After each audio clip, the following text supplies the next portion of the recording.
পঞ্চগড় সীমান্তে ভারতীয় কিছু অবৈধ অনুপ্রবেশকারী দলকে লক্ষ্য করে গুলি চালিয়েছে 18 ব্যাটালিয়নের বিজিবির সদস্যরা। গুলিবর্ষণে কোনো হতাহতের ঘটনা না ঘটলেও তাদের ফেলে যাওয়া 94 বোতল ভারতীয় নিষিদ্ধ ফেন্সিডিল উদ্ধার করা হয়েছে। বৃহস্পতিবার দিবাগত রাত 1:30টার দিকে জেলার বিস্ত্রিপাড়া সীমান্তে এই ঘটনা ঘটে।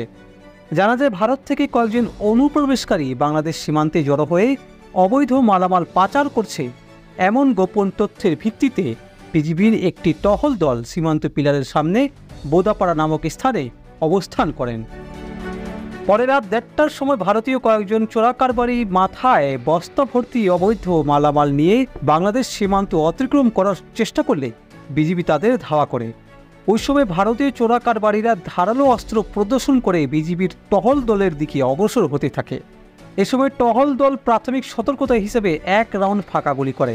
এতেও ভারতীয় চোরাকারবারিরা ভয় না পেয়ে বিজিবি টহল দলের দিকে এগিয়ে আসতে থাকলে পরে চোরাকারবারিদের অবস্থান লক্ষ্য করে আরও 2 রাউন্ড গুলি চালালে তারা ভারতের অভ্যন্তরে পালিয়ে যায়।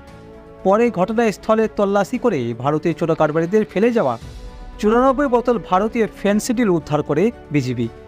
18 ব্যাটালিয়নের বিজিবির ভারপ্রাপ্ত অধিনায়ক মেজর রিয়াদ মোরশেদ বলেন, রাতে গোপন সংবাদের ভিত্তিতে জানতে পারি কিছু ভারতীয় চোরাকারবারি বাংলাদেশের অভ্যন্তরে প্রবেশ করে অবৈধ মালামাল নিয়ে সীমান্ত অতিক্রম করছে। এই তথ্যের ভিত্তিতে বিজিবি ঘটনাস্থলে গিয়ে ধাওয়া করলে চোরাকারবারিরা ভয় না পেয়ে ধারালো অস্ত্র প্রদর্শন করলে প্রাথমিক সতর্কতা হিসেবে তাদেরকে লক্ষ্য করে বিজিবি গুলি ছোড়ে।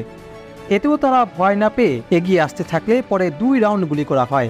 এতে তারা ভারতের অভ্যন্তরে চলে গেলে সেখানে তল্লাশি চালিয়ে 94 বোতল ভারতীয় ফেন্সিডিল উদ্ধার করা হয়েছে।